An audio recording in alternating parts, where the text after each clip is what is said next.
1280 કિલોની તલવાર। હા, તમે સાચું સાંભળ્યું, આ કોઈ સામાન્ય યોદ્ધાની નહીં, પરંતુ મેવાડના મહાવીર બપ્પા રાવળની તલવાર હતી। ઇતિહાસકારોના મતે બપ્પા રાવળની ઊંચાઈ આશરે 9 ફૂટની હતી। તેમના વજન વિશે કોઈ સ્પષ્ટ ઉલ્લેખ નથી, પરંતુ તેઓ 25 હાથની ધોતી અને 16 હાથનો શાહી દુપટ્ટો ધારણ કરતા હતા। બપ્પા રાવળની તલવારનું વજન હતી 32 મણ, જે આજના માપમાં થાય છે 12880 કિલોગ્રામ। આક્રમણકારો બપ્પા રાવળનું નામ સંભળતા જ ડરથી થરથરવી કાંપતા।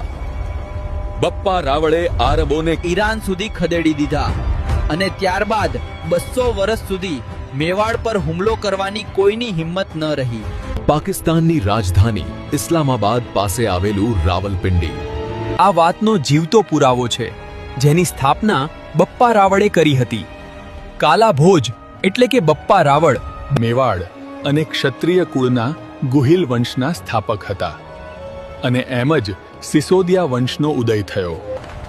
આ હતો ભારતના ઇતિહાસનો અદમ્ય મહાવીર બપ્પા રાવળ।